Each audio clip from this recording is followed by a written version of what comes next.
নমস্কার, আমি ভাস্বতী। আপনি দেখছেন আপডেট বাংলা ইউটিউব চ্যানেল। প্রতিদিনের মতো আজকেও থাকছে 25টি বাছাই করা গুরুত্বপূর্ণ খবর। বিস্তারিত জানার আগে দেখে নিন আজকের হেডলাইন্স।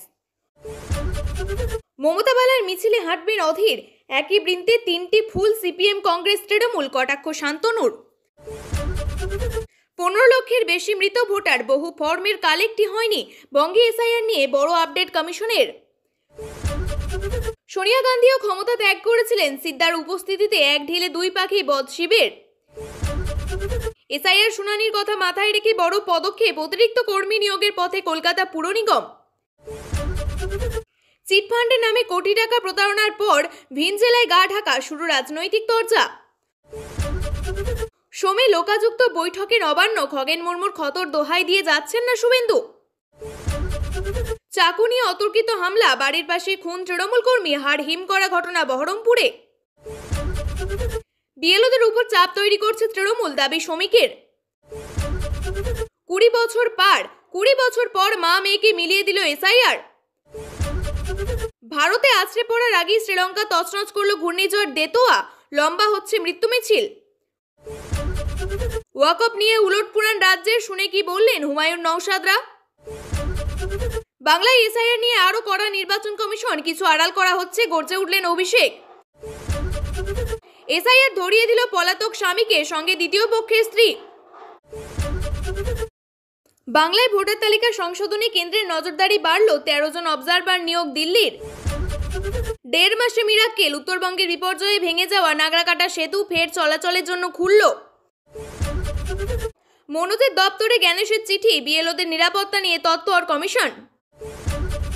বাংলার লক্ষ্মীরা নারায়ণহারা, পরিযায়ী ইস্যুতে সরব সুকান্ত। দোতলা বাড়ি থাকলেও তৃণমূল করলেই পাবেন আবাসের বাড়ি, টিএমসি নেতার বক্তব্য ঘিরে চর্চা। তপন দত্ত খুনে তথ্য গোপনে তৃণমূল নেতাকে হত্যার চেষ্টা, বিস্ফোরক, নিহত পরিবেশ কর্মী স্ত্রী। আদেও বেঁচে আছেন ইমরান খান, বিরাট প্রশ্নের মাঝে সামনে এলো আগুনের তথ্য। আপনাদের কাছে একটা অনুরোধ রইল, আমরা প্রতিদিন চেষ্টা করি আপনাদের জন্য সঠিক, সংক্ষিপ্ত এবং নিরপেক্ষ খবর পৌঁছে দিতে। আমাদের এই ছোট্ট চেষ্টাকে যদি আপনার ভালো লাগে তাহলে দয়া করে একটা লাইক দিয়ে পাশে থাকার বার্তা দিন। আপনার একটা লাইকই আমাদের আগামী দিনের অনুপ্রেরণা। এতক্ষণ শুনছিলেন সংবাদ শিরোনাম, এবার জানাবো বিস্তারিত খবরগুলি। এসআইআর চালু হওয়ার পর থেকেই ক্ষোভে ফেটে পড়ছেন মতুয়াদের বড় অংশ। বারবার ক্ষোভ প্রকাশ করেছেন তৃণমূল সাংসদ মমতা বালা ঠাকুর, বসেছেন অনশনেও। সেখানে যেতে গিয়ে দেখা গিয়েছে প্রাক্তন প্রদেশ কংগ্রেসের সভাপতি অধীর রঞ্জন চৌধুরী। সেখানে গিয়ে একযোগে তৃণমূল বিজেপির বিরুদ্ধে ক্ষোভ উগরে দিয়েছিলেন তিনি। খানিক কটাক্ষে সুরে ওদিন বলেছিলেন, দরিদ্র মানুষেরা এতদিন ধরে অনশন করছেন, তৃণমূল বা বিজেপির কেউ সমবেদনা জানাতে আসছে না। সেই অধীরই এবার হাঁটবেন মমতা বালার মিছিলে। ফের একবার নির্বাচন কমিশন যেতে চলেছে মতুয়ারা। মতুয়াদের নিয়ে কলকাতার সিইও দপ্তরে বিক্ষোভ ঘোষণা মমতা বালার। তৃণমূল সাংসদের সেই উদ্যোগে সামিল হতে চান অধীর, নিজেই বলছেন সেই কথা। সাংবাদিকদের মুখোমুখি হয়ে অধীর বলেন, 1 ডিসেম্বর মতুয়াদের ওই পদযাত্রাতে আমি থাকছি। তৃণমূল তাদের ভোটে যেতে, বিজেপি তাদের ভোটে যেতে, অথচ তাদের ভোট দেওয়ার অধিকার নিশ্চিত নয়। এর থেকে দুর্ভাগ্যের কিছু হতে পারে না। তার আগে মতুয়ারা মঞ্চে বারবার অধীরের আগমন যে রাজনীতির কারবারিদের আগ্রহ বাড়িয়ে দিয়েছে তা বলাই বাহুল্য। নেপথ্যে কি পুরো দমে কাজ করছে কংগ্রেসের নতুন সমীকরণ, তা নিয়ে চাপানুত্তর তৈরি হয়েছে। যদিও বিজেপি সাংসদ শান্তনু ঠাকুর কিন্তু খোঁচা দিতে ছাড়ছেন না। কটাক্ষের সুরে তিনি বলছেন, আসলে তো একই বৃন্তে 3টি ফুল, সিপিএম, কংগ্রেস, তৃণমূল। এরা যে তলে তলে জোট করছে সেটা সম্পূর্ণভাবেই প্রকাশ করছে।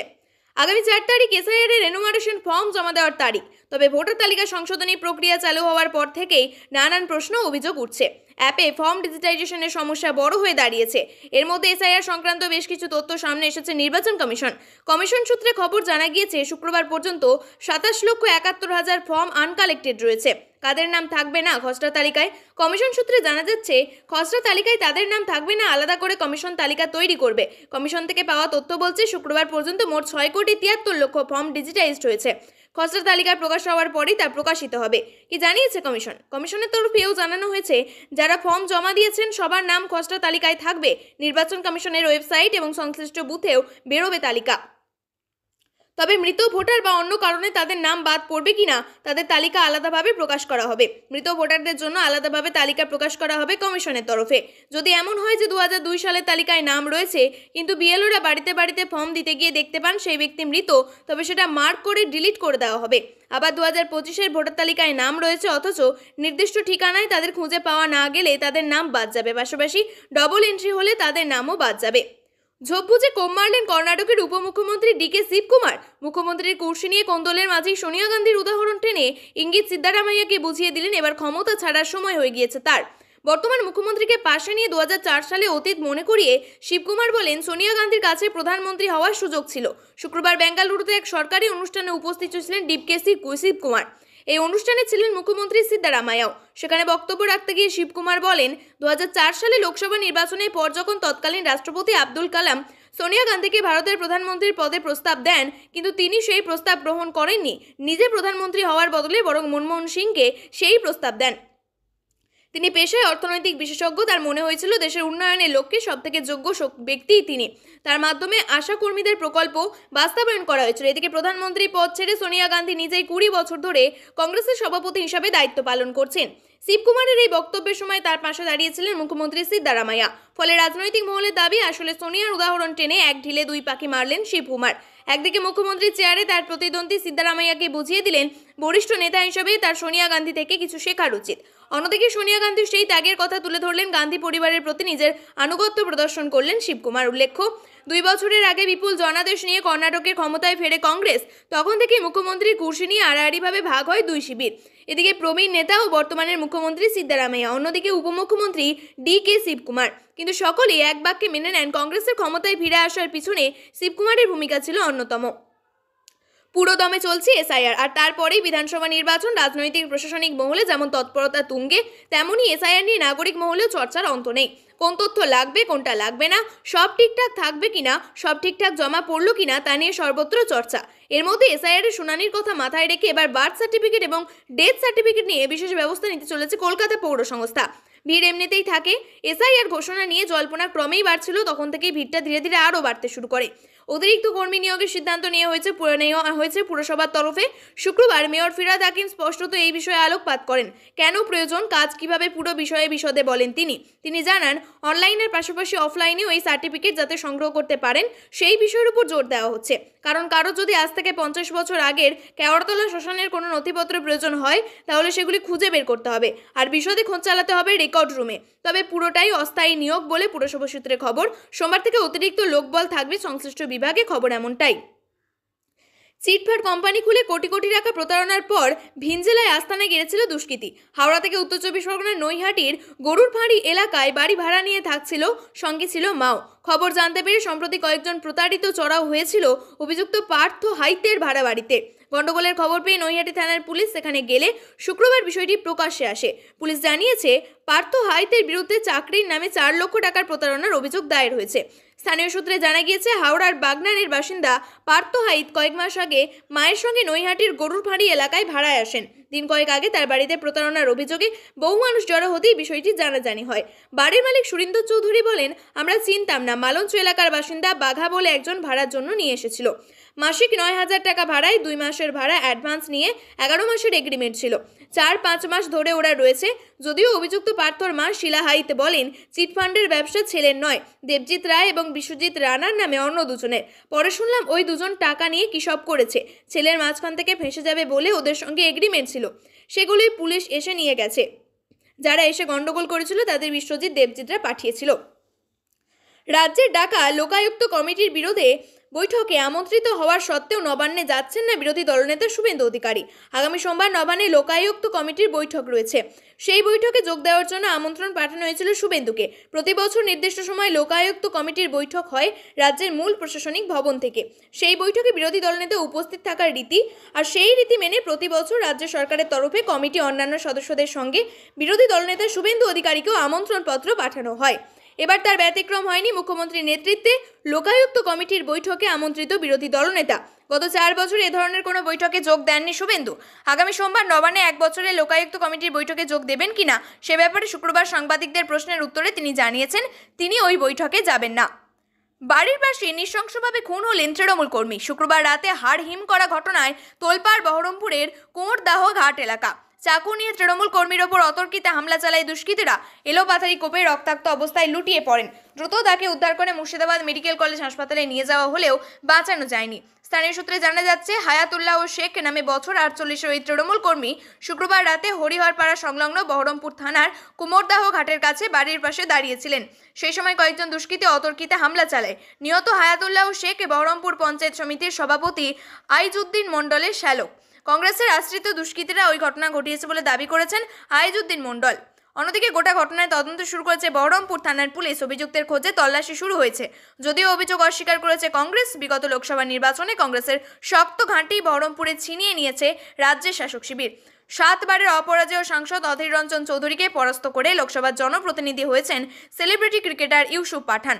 তবে গড় হারানোর পর মাটি পুনরুদ্ধারের জন্য জোরদার লড়াই চালিয়ে যাচ্ছে। এই পরিস্থিতিতে তৃণমূলের সক্রিয় কর্মীর হত্যাকাণ্ডে কংগ্রেসের দিকে অভিযোগের আঙুল তুলছে পুলিশ। জানাচ্ছে, দুষ্কৃতীদের পাকড়াও করে তবেই বোঝা যাবে কে বা কারা কোন উদ্দেশ্যে এভাবে হায়াতুল্লাহকে খুন করলো।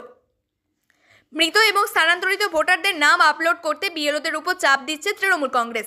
এমনই অভিযোগ করলেন রাজ্য বিজেপি সভাপতি শ্রমিক ভট্টাচার্য। আগামী সপ্তাহে এই সংক্রান্ত বিস্তারিত তথ্য নিয়ে মুখ্য নির্বাচন কমিশনারের অফিসে যাওয়া হবে বলেও জানান তিনি। শ্রমিক বললেন, মুর্শিদাবাদের মানুষ আজও নিজেদের বাড়িতে ফিরতে পারছেন না। 5 পুরুষ ধরে পশ্চিমবঙ্গে বসবাসকারী বিহারের মানুষদেরও রাজ্য ছাড়তে হচ্ছে। এর জন্য দায়ী কে? তিনি বলেন, তৃণমূল কংগ্রেস বলেছিল তারা পশ্চিমবঙ্গে এসআইআর কার্যকর হতে দেবে না, কিন্তু এখন তারাই বুথ লেভেল অফিসার কবজা করছে। পুলিশ এবং সাইবার সেল ব্যবহার করে সিএএ নিয়ে বিভ্রান্তি সৃষ্টি করা হচ্ছে এবং অন্যদিকে পঞ্চায়েত পার্টি অফিস এবং হোয়াটসঅ্যাপ গ্রুপের মাধ্যমে বিএলওদের উপরে ভুয়ো তথ্য আপলোডে চাপ সৃষ্টি করা হচ্ছে। তিনি উল্লেখ করেন, যে ব্যক্তি 3 সন্তানের বাবা ছিলেন হঠাৎ তিনি 13 সন্তানের বাবা হয়ে গেলেন। এমনকি বিএলওদের চাপ দিয়ে বলা হচ্ছে এই পর্যন্ত যা আপলোড হয়েছে তা বাদ দিয়ে এখন থেকে মৃত এবং স্থানান্তরিত ভোটারদের নাম আপলোড করতে হবে। পশ্চিমবঙ্গে এসআইআর চলছে এক ভীতিকর পরিবেশে, যেখানে বিএলওরা ক্রমাগত ভুয়ো তথ্য আপলোড করতে বাধ্য হচ্ছেন। তিনি আরও বলেন, কৌশলগত অবস্থান এবং ভৌগোলিক কারণে পশ্চিমবঙ্গের অত্যন্ত গুরুত্বপূর্ণ। রাজ্যটি বাংলাদেশ সীমান্ত 2200 কিমি। আগের 2 সরকার এই রাজ্যে অনুপ্রবেশকে উৎসাহজনক পরিবেশ তৈরি করেছিল। তিনি আরও অভিযোগ করেন, তৃণমূল, রাজ্য প্রশাসন, পুলিশ এসব নাটক সাজাচ্ছে। তিনি বলেন, মুখ্য সচিব যদি বিএলওদের নিরাপত্তার আশ্বাস দিয়েছিলেন তা বাস্তবে দিতে ব্যর্থ।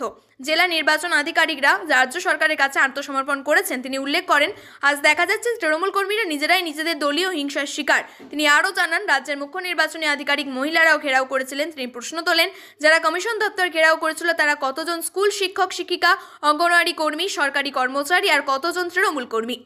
দীর্ঘ 20 বছর খোঁজ ছিল না মেয়ের। মা জানতেনই না মেয়ে আদেও বেঁচে আছে কিনা। সেই মেয়ের সঙ্গে মায়ের দেখা হলো এসআইআরের সূত্র ধরে। স্থানীয় সূত্রে জানা গিয়েছে, মেয়ের বিয়ের পর দমদমে তার শ্বশুরবাড়ি এলাকাতেই ভাড়া থাকতেন কল্যাণী দেবী। পরবর্তীতে আর্থিক সমস্যার কারণে বছর 20 আগে তিনি চলে আসেন দত্তপুকুর থানার কোটরা এলাকায়। তার কিছুদিন পর মেয়ের জামাইয়ের সঙ্গে যোগাযোগ বিচ্ছিন্ন হয়ে যায় তার। অন্যদিকে মেয়ের খোঁজে খোঁজ চালাচ্ছেন তিনি, কিন্তু কিছুতেই মেয়েকে পাননি। এরপর হানা দেয় মহামারী করোনা। এমন দুঃসময়ে বৃদ্ধা কল্যাণী দেবী মন্দির থেকে প্রশাসনের দরজায় দরজায় ঘুরেছেন, কিন্তু হারানো মেয়ের সন্ধান পাননি। এরই মধ্যে অনটন বাড়লে তিনি আশ্রয় নেন দত্তপুকুরের নকশা কালী মন্দিরে। তারপর থেকে মেয়েকে ফিরে পাওয়ার আশা ছেড়ে দিয়েছিলেন। এরপর শুরু হয় এসআইআর এর প্রক্রিয়া। স্থানীয় বিএলও কল্যাণী দেবীর কাছে 2002 সালে নথি চান। এই কারণে সম্প্রতি তিনি গিয়েছিলেন দমদমের ভাড়ার এলাকায়। সেখানে রাস্তায় আচমকা জামাইয়ের সঙ্গে দেখা হয়ে যায় তারপরে সাক্ষাৎ হয় মেয়ের সঙ্গে। দোতোয়া নিয়ে শঙ্কা ঘনীভূত হচ্ছে ভারতের আকাশে, কিন্তু ইতিমধ্যেই ঘূর্ণিঝড়ের আঘাত এনেছে প্রতিবেশী দেশ শ্রীলঙ্কায়। গত কয়েকদিন ধরে কার্যত তাণ্ডব চালিয়েছে ঘূর্ণিঝড়। গত শুক্রবার শ্রীলঙ্কার উপকূলে আছড়ে পড়েছে একটি ঘূর্ণিঝড়। সেই সঙ্গে শুরু হয় প্রবল বৃষ্টি। সংবাদ সংস্থা সূত্রে খবর, প্রবল দুর্যোগে ইতিমধ্যেই 46 জন নিহত এবং 23 জন নিখোঁজ হয়ে গিয়েছেন দ্বীপরাষ্ট্রে। ওই অনুসারে আগামী 12 ঘন্টা ধরে দ্বীপরাষ্ট্রে আরও প্রবল ঘূর্ণিঝড়, তীব্র দুর্যোগ ব্যবস্থাপনা কেন্দ্র তরফে জানানো বা বিবৃতি জারি করা হয়েছে। দেশব্যাপী 43,991 জনকে স্কুল এবং অন্যান্য সরকারি আশ্রয় কেন্দ্রে সরিয়ে নেওয়া হচ্ছে। স্কুল বন্ধ রাখা হয়েছে, অফিসও বন্ধ বেশিরভাগ। কিছু গ্রামে পৌঁছানো কঠিন, কারণ ভূমিধসের কারণে রাস্তা বন্ধ হয়ে গিয়েছে। ভারতে তাণ্ডব চালাতে পারে এই ঘূর্ণিঝড়। আপাতত সেটি শ্রীলঙ্কার উপকূল অঞ্চল এবং দক্ষিণ পশ্চিম বঙ্গোপসাগরের উপরে রয়েছে। বৃহস্পতিবার সন্ধ্যায় একটি নির্দেশিকা জারি করেছে রাজ্যের সংখ্যালঘু বিষয়ক মাদ্রাসা শিক্ষা দপ্তর। প্রতিটি জেলা শাসকের কাছে সেই নির্দেশিকা পাঠিয়ে দিয়েছে নবান্ন, যাতে স্বাক্ষর করেছেন দপ্তরের সচিব পি.বি. সালিম। কিন্তু কি রয়েছে সেই নির্দেশিকায়? নবান্ন তরফে জারি হওয়া ওই নির্দেশিকায় সাফ লেখা রয়েছে, উমিদ পোর্টাল তৈরির 6 মাসের মধ্যে সমস্ত ওয়াকফ সম্পত্তির তথ্য সেই পোর্টালে আপলোড করতে হতো। আপাতত এই 6 মাসের সময়সীমা 5ই ডিসেম্বর শেষ হচ্ছে, তাই এই সময়ের মধ্যে রাজ্যের 82,000 ওয়াকফ সম্পত্তি তথ্য আপলোড করতে হবে সংশ্লিষ্ট কেন্দ্রীয় পোর্টালে, অর্থাৎ বাংলাতেও হিসেব নেওয়া হবে ওয়াকফ সম্পত্তির। আর সহজ করে বললে, কেন্দ্রের তৈরি ওয়াকফ সংশোধনী আইন মেনে নিল রাজ্য সরকার। কিন্তু এই উলটপুরাণের কারণ কি? প্রথম থেকে ওয়াকফ নিয়ে নিজেদের ভিন্ন অবস্থান বজায় রেখেছিল তৃণমূল নেতৃত্ব। তৃণমূল প্রতিনিধিদের সাক্ষাতের পরেই বাংলায় এসআইআর নিয়ে করা বার্তা জাতীয় নির্বাচন কমিশন। শুক্রবার সন্ধ্যা নাগাদ রাজ্য পুলিশের ডিজি এবং কলকাতা পুলিশ কমিশনারকে চিঠি দেওয়া হয়েছে বিএলওদের সুরক্ষা নিয়ে। তাতে জানানো হয়েছে 9ই ডিসেম্বর অর্থাৎ ভোটার তালিকার খসড়া প্রকাশ পর্যন্ত বিএলওরা যেন নিশ্চিন্তে নিরাপদে কাজ চালিয়ে যেতে পারেন। বঙ্গে এসআইআর প্রক্রিয়া কি অনুপ্রবেশকারীদের রুখতে? যদি সেটাই হয়, তাহলে আলাদা করে বাঙালিদের টার্গেট করা হচ্ছে কেন?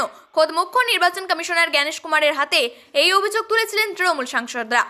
6 বছর স্বামীর কোনো খোঁজ নেই, স্বামী একদিন ঠিক ফিরে আসবেন, এই আশায় পথ চেয়ে থেকেছেন স্ত্রী। এসআইআর এর ফর্ম ফিল আপ করতে গিয়ে স্বামীর খোঁজ পেলেন, আশা বাড়ল, কিন্তু স্বামীর খোঁজে গিয়ে চক্ষু ছানা বড়া।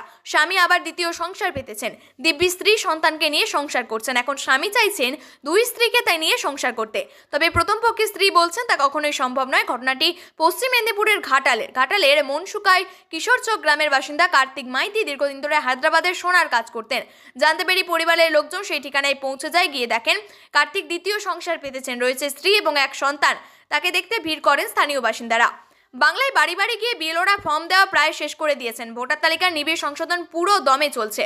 অন্যদিকে জেলার জন্য 12 জন অভিজ্ঞ আইএএস অফিসার রোল অবজারভার পদে নিযুক্ত করা হচ্ছে। তাদের কাজ হবে জেলা স্তরের ডিও অর্থাৎ জেলা শাসক এবং ইআরওদের কাজ পর্যালোচনা করা, কোথাও ভুল হলে ধরিয়ে দেওয়া এবং এসআইআর এর প্রতিটি ধাপ যেন কমিশনের নির্দেশ মতো হয় তা নিশ্চিত করা। কমিশনের নির্দেশ অনুযায়ী ভিত্তিহীনভাবে আধার চাওয়া যাবে না। আবেদনকারী চাইলে আধার নম্বর স্বেচ্ছায় দিতে পারবেন। তবে তেমনই ভোটারের সংখ্যা এখনো পর্যন্ত 2,61,000। ঠিকানা বদলেছেন 2,88,000 ভোটার। তাছাড়া 58,164 জন ডুপ্লিকেট ভোটার চিহ্নিত হয়েছে। প্রিয় দর্শক, নিয়মিত সঠিক খবরগুলি সঠিক টাইমে পেতে সাবস্ক্রাইব করুন আপডেট বাংলা চ্যানেলটিকে। ধন্যবাদ।